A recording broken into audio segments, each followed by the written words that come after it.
নবী আলাইহিস সালাতু ওয়াস সালামের মৌলিক কাজ ছিল চারটা: দাওয়াত, বলেন, তালিম, তাজকিয়া, জিহাদ। দাওয়াত, তালিম, তাজকিয়া, জিহাদ। আল্লাহ এই মৌলিক কাজগুলির উপর আমাকে এবং আমাদের সবাইকে আমল করার তৌফিক দান। জনাব মুহাম্মদ রাসূলুল্লাহ সাল্লাল্লাহু আলাইহি ওয়াসাল্লাম দুনিয়াতে আসছেন কেন? নবী রাসূলগণ দুনিয়াতে আসছেন কেন? তাদের আসার উদ্দেশ্যটা কি? এই কথাটা যদি আমাদের জেহেনের মধ্যে একবার বসে যায়, আমাদের হাজারো মাসালা হল হয়ে যাবে, হাজারো প্রশ্নের জবাব আমরা পেয়ে যাব। নবী রাসূলগণ দুনিয়াতে কম্পিউটার আবিষ্কার করার জন্য আসেন নাই। নবী রাসূলগণ দুনিয়াতে প্লেন আবিষ্কার করার জন্য আসেন নাই।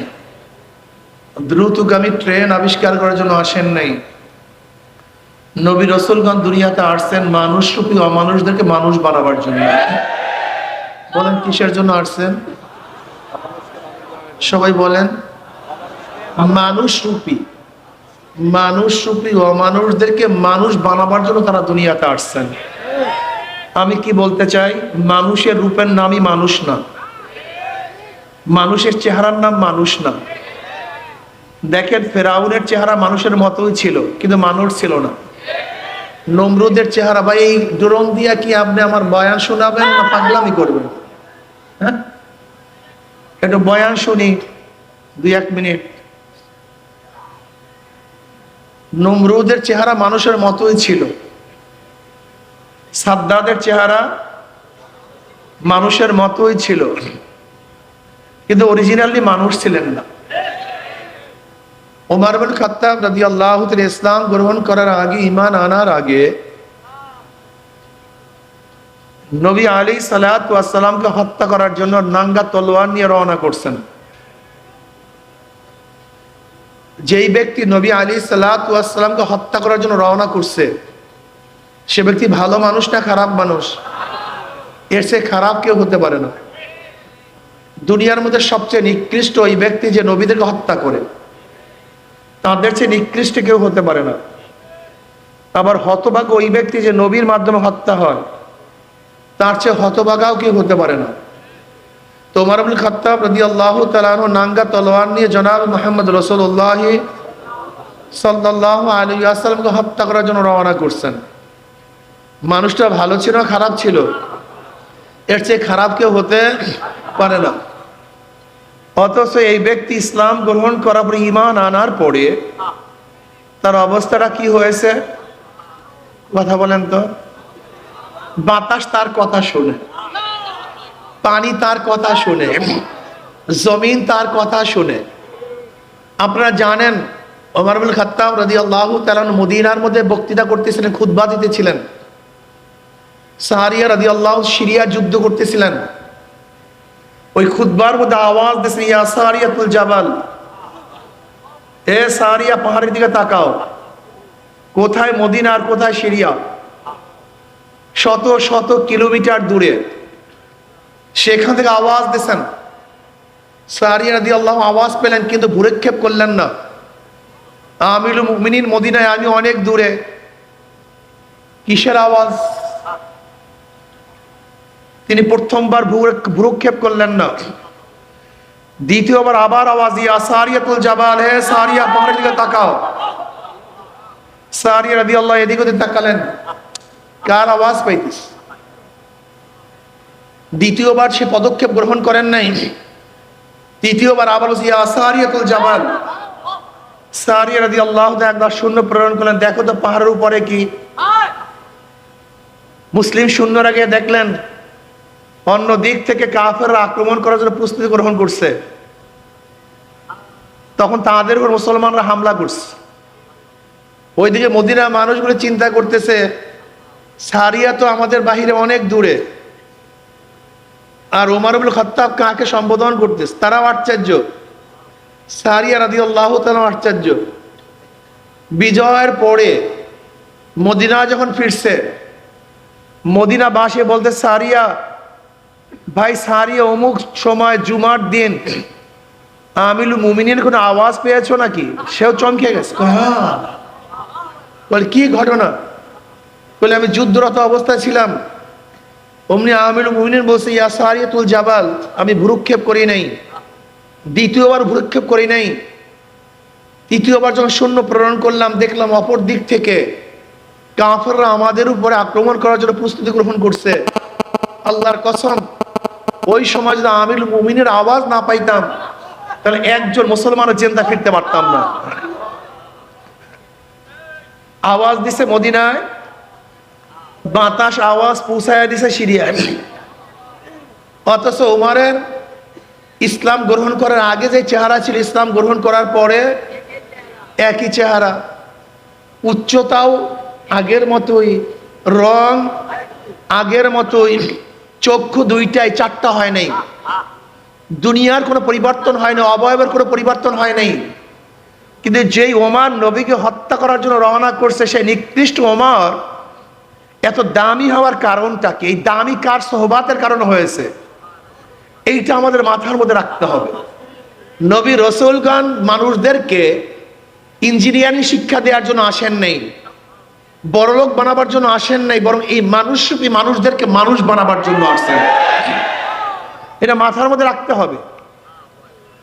আমরা দেখা যায় ইসলামের মধ্যে শুধু দুনিয়া খোঁজ করি, ইসলামের মধ্যে শুধু দুনিয়া খোঁজ করার জায়গা না, দুনিয়া খোঁজ করার হাজারো জায়গা আছে। ইসলামের মূল উদ্দেশ্য হলো মানুষদেরকে মানুষ বানানো, যাদের এক সময় কোনো দাম ছিল না তাদেরকে দামি বানানো।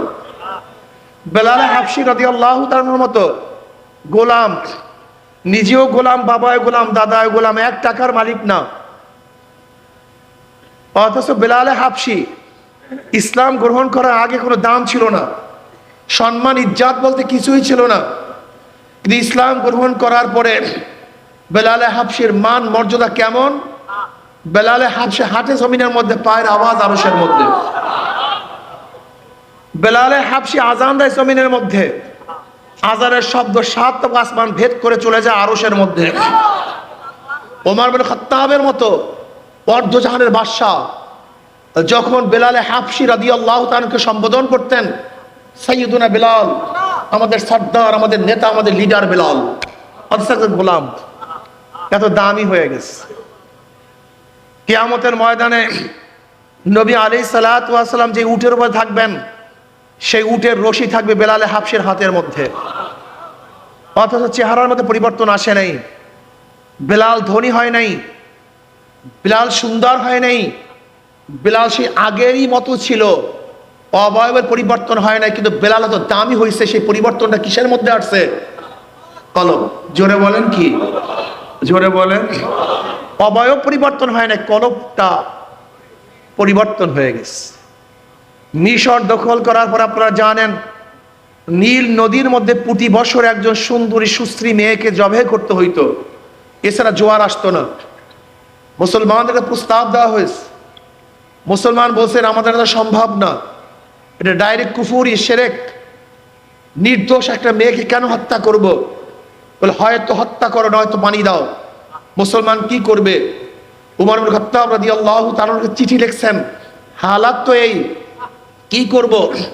তখন উমর ইবনে খাত্তাব রাদিয়াল্লাহু সরাসরি নীল নদের কাছে চিঠি লিখছেন, হে নীল নদ, যদি আল্লাহর হুকুমে জারি হয়, আমার চিঠি পাইতে দেরি, জারি হইতে দেরি করবি না। আর আল্লাহর হুকুমে জারি না হলে তোর জারি হওয়ার দরকার নাই। ঐতিহাসিকরা বলেন এই চিঠি পানির মধ্যে পড়তে দেরি, জোয়ার সৃষ্টি হতে দেরি হয় নাই। ওমরের কথা পানিতে শোন। মদিনার মধ্যে একবার ভূমিকম্প হয়েছিল, লাঠি দিয়া বাড়ি মারছে, থাম, ভূমিকম্প থেমে গেছে। এই হলো ওমর। তার মানিটা কি? দাহিয়াতুল কলবি রাদিয়াল্লাহু তাআলা আনহু, আপনারা জানেন ইসলাম গ্রহণ করার আগে নিজের ঔরাস জাত 70টা কন্যা সন্তানকে জেতা কবর দিয়েছিল। এটা মানুষ হতে পারে না। অথচ দাহিয়াতুল কলবি রাদিয়াল্লাহু চেহারা ছিল আরবের মধ্যে সবচেয়ে আকর্ষণীয়, এমন সুন্দর চেহারা তার ছিল যে সবসময় চেহারা আবৃত করে তার রাস্তায় নামতেন। কেন? মেয়েরা পাগল হয়ে যেত, ফিতনার মধ্যে পড়ে যাইত, তার চেহারা দেখলে কোনো মহিলা সহ্য করতে পারতো না। এত আকর্ষণীয় চেহারা। এই আকর্ষণীয় চেহারা মানুষের চরিত্র কি ছিল? নিজের ঔরাস যা সন্তানদেরকে জেতা কবর দিত। শুধু একটা দুইটা না, 70টা মেয়েকে জেতা কবর দিছে। কিন্তু ইসলাম গ্রহণ করার পরে এই দাহিয়াতুল কলবির চেহারা এবং অমুক তমুক পরিবর্তন হয়নি। কিন্তু দাহিয়াতুল কলবি রাদিয়াল্লাহু কি পরিবর্তন হয়েছিল, যে যার সুরাত ধরিয়া জিবরাইল দুনিয়াতে আসতো।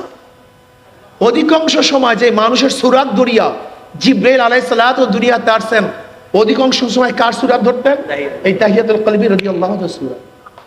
বাহ্যিক তো আগের মতোই, কিন্তু দাহিয়ার এমন কি পরিবর্তন হলো যে জিবরাইল তার সুরাত ধরেন। সেই পরিবর্তনটা কি বলেন? কি জোরে বলেন। এই কলবকে পরিবর্তন করার জন্য নবী রাসূলগণ দুনিয়াতে আসছেন।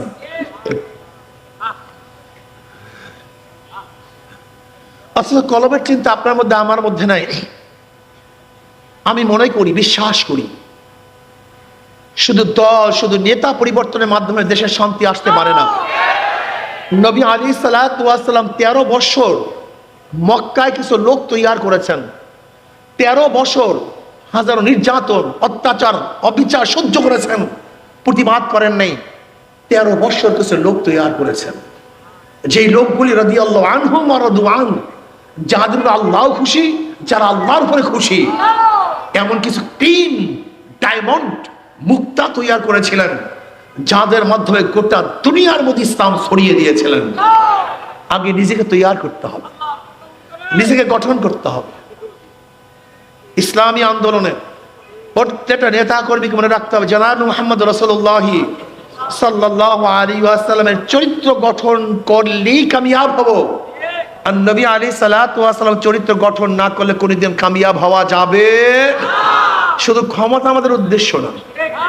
দেখেন, এই না বসেন, এই বিয়াকুব কোথাকার, আবার কথা বলে, আবার কথা বলে বিয়াকুব, বিয়াকুব আবার কথা বলে বিয়াকুব।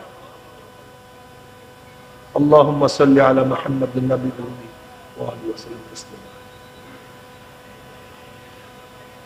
নবী আলাইহিস সালাতু ওয়াস সালামের চরিত্র, আদর্শ, এই সিরাত আপনাকে আমাকে গ্রহণ করতে হবে।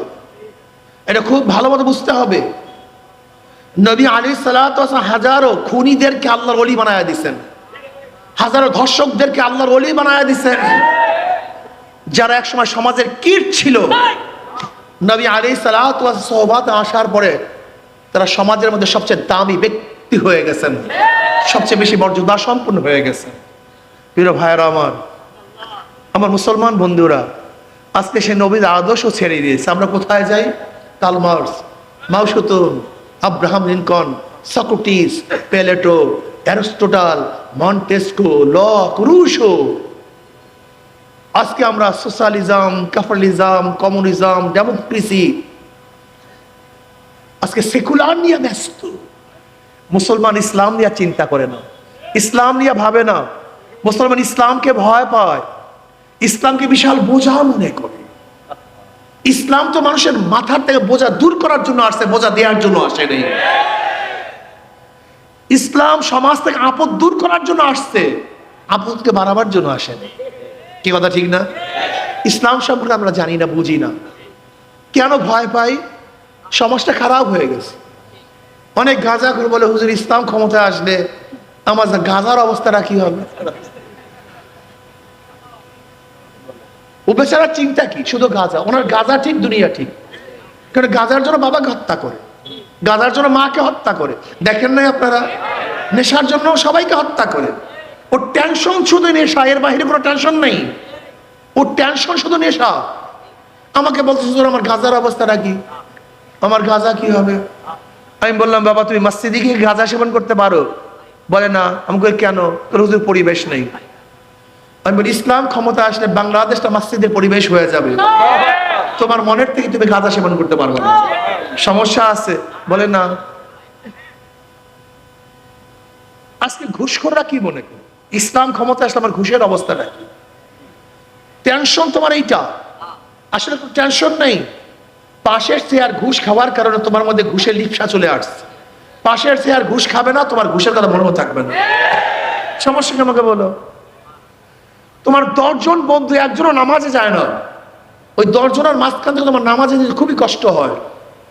যখন 10 জন বন্ধু তোমার নামাজে চলে যাবে, তুমি একা থাকতেই পারবে না, তুমি নামাজে চলে যাবে। আজকে 10 জন বন্ধু তোমার ইসলাম অনুযায়ী চলে না, এই জন্য ইসলামকে তুমি খুব কঠিন মনে করো।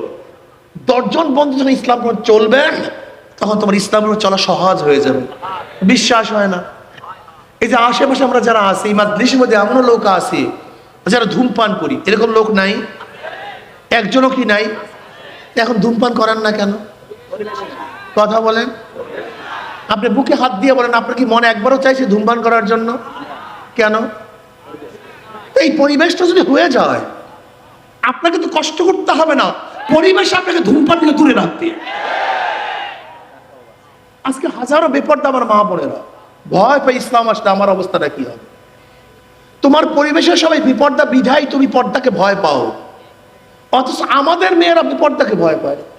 অথচ একই মেয়ে, নাকি ভাই বললাম কি? আমাদের মেয়েরা বিপর্দাকে ভয় পায়। একজন মেয়ে আবার রাস্তায় কিভাবে উলঙ্গ অবস্থায় নামে, এটা আমাদের মেয়েরা চিন্তাও করতে পারে না। অথচ তুমি চিন্তাও করতে পারো না যে তুমি কিভাবে বোরকা অবস্থায় নামবা। তার মানিটা কি দুরজনী মেয়ে, দুরজনী মহিলা? আসলে সমস্যাটা মেয়েদের মধ্যে নয়, সমস্যাটা পরিবেশের মধ্যে। নাকি ভাই ভুল বললাম?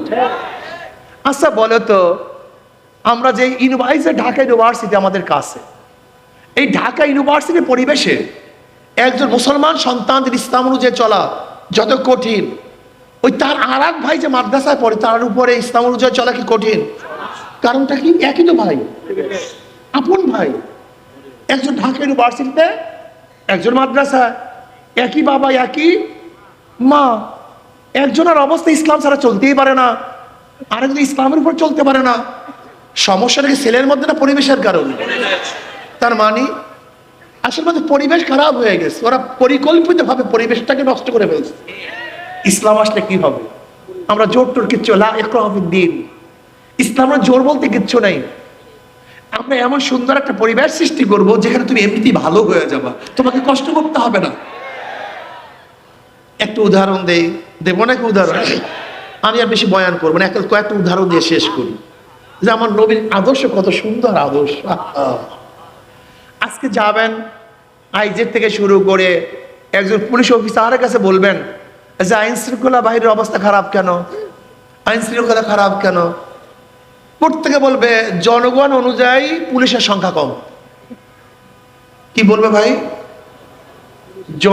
জনগণ সংখ্যা অনুযায়ী পুলিশের সংখ্যা কম, বিদায় তারা মেনটেনেন্স করতে পারতেছে না, তারা ঠিক রাখতে পারতেছে না।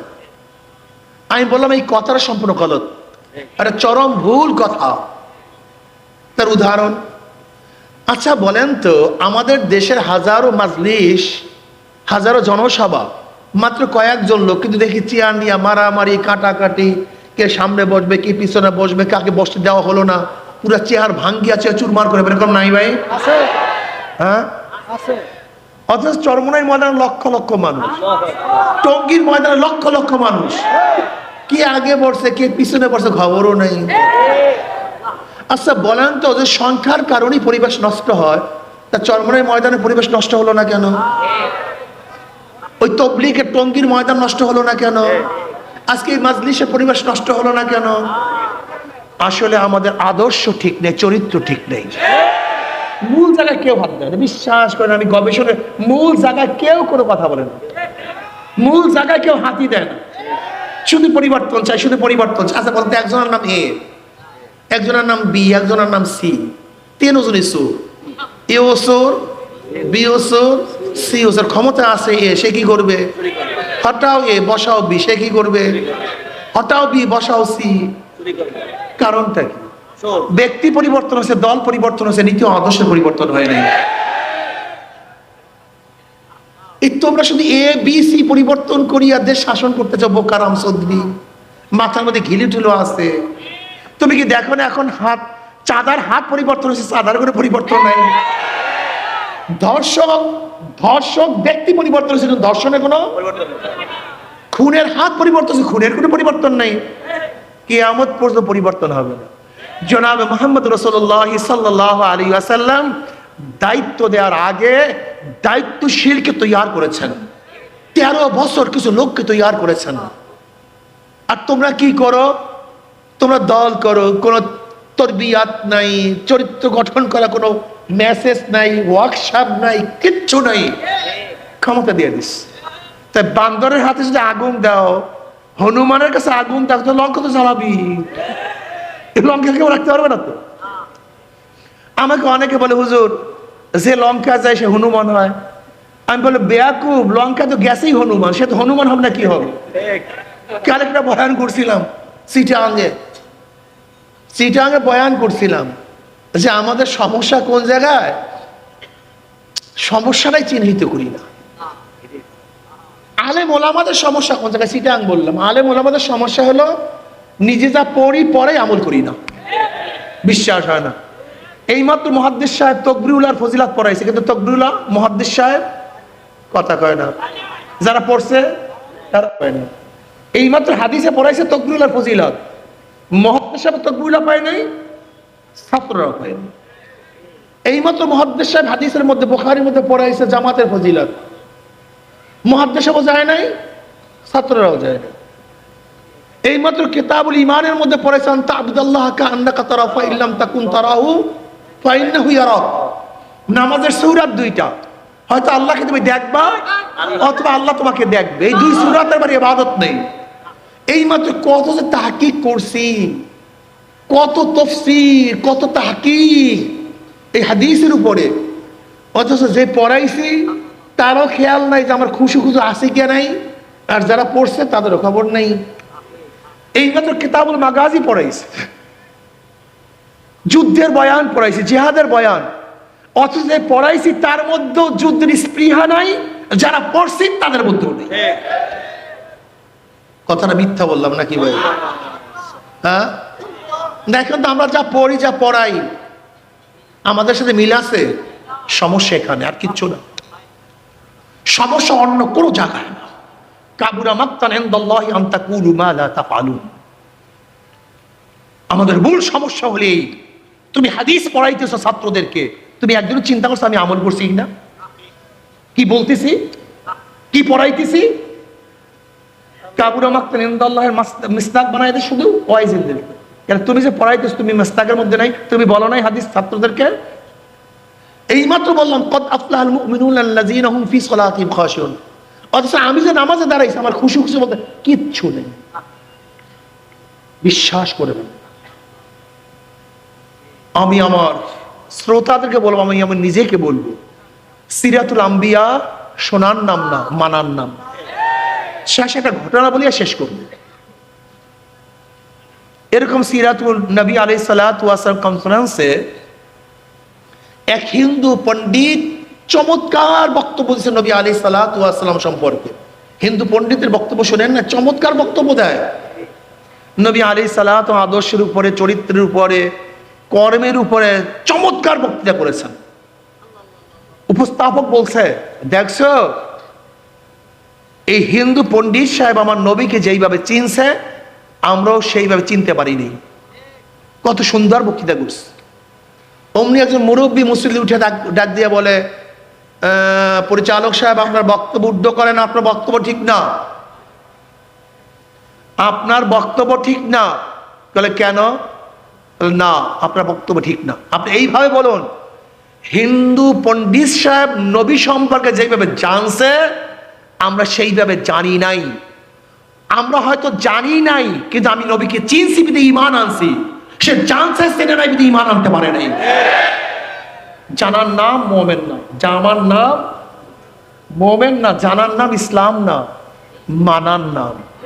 আমাদের হাজারো মূর্খ মানুষ, হাজারো মূর্খ কোরআন হাদিসের পণ্ডিত না, জমনের মানা মানে ও বুঝছে। আর হাজারো পণ্ডিত মানে না, ও বুঝে নাই। বুঝায় এক জিনিস, জানা ভিন্ন জিনিস। বুঝা এক জিনিস, জানা। যেমন আপনার মিষ্টি সম্পর্কে জানছেন, মিষ্টি বানায় কি দিয়া, উপাদান কি, দুধ দিয়া, এই দুধ কোথার থেকে আসে, গাভীর থেকে, গাভী কি খায়, মধ্যে কি কি ভিটামিন আছে, এ আছে, বি আছে, সি আছে, ডি আছে, সব আছে। বিশাল মিষ্টি সম্পর্কে কবে ডক্টর হয়ে গেছেন। কি হয়ে গেছেন ভাই? কিসের উপরে? কথা বলেন না কেন? কি জানছেন কি জানেন নাই? কিন্তু আপনি মিষ্টি কোনোদিন খান নাই। বলেন তো, মিষ্টির স্বাদটা কি বুঝছেন? না। আপনি মিষ্টি সম্পর্কে জানছেন কিন্তু মিষ্টির স্বাদ বুঝেননি। কি মূর্খ, কিচ্ছু জানে না, কপাল পোড়া। দুধ কি জিনিস, মাখন কি জিনিস, ছানা কি জিনিস, এ কোথা থেকে কি হয় কিচ্ছু কপাল পড়া যায় না, কিন্তু ঘম ঘম করে বৃষ্টি খাইয়া বলাইছে। বুঝছি কি বোঝে নাই? ও বুঝছে আর একজনে জানছে। ঠিক আমরাও অনেক ইসলাম সম্পর্কে জানি বুঝি না, কিন্তু হাজারো মূর্খ মানুষ, রিক্সাওয়ালা, ঠেলাওয়ালা ইসলাম সম্পর্কে বুঝছে, এই জন্য জীবনের বিনিময়ে তারা ইসলামকে পালন করে। আর আমরা হাজারো আলেমরা আছি ইসলামকে বিক্রি করে দিই। বুঝা এক জিনিস, জানা ভিন্ন জিনিস। আমরা জানার পাগল, বুঝের পাগল না। মাইরুদুল্লাহ খাইরে ফাক্কু ফিদ্দিন, আল্লাহ পাক যাকে পছন্দ করেন কল্যাণকর তাকে দ্বীনের বুঝ দান করেন। ইউআল্লিমুহুদ্দিন বলেন নাই, ইউফাক্কিহু ফিদ্দিন। জানা এক জিনিস, বুঝা এক জিনিস। আমরা জানি বুঝি না, কাজে আল্লাহ পাক জানা এবং বুঝার উভয় তৌফিক দান করেন। এবং নবী আলাইহিস সালাত 23 বছরের জিন্দেগির উপর আমল করার তৌফিক দান করেন। কয় বছর? নবী আলাইহিস সালাতু ওয়াস সালামের মৌলিক কাজ ছিল চারটা। দাওয়াত, বলেন, তালিম, তাজকিয়া, জিহাদ। দাওয়াত, তালিম, তাজকিয়া, জিহাদ। আল্লাহ এই মৌলিক কাজগুলির উপর আমাকে এবং আমাদের সবাইকে আমল করার তৌফিক দান করেন। ওয়া মা আলাইনা ইল্লাল বালাগ। আসসালামু আলাইকুম ওয়া রাহমাতুল্লাহি ওয়া বারাকাতুহু।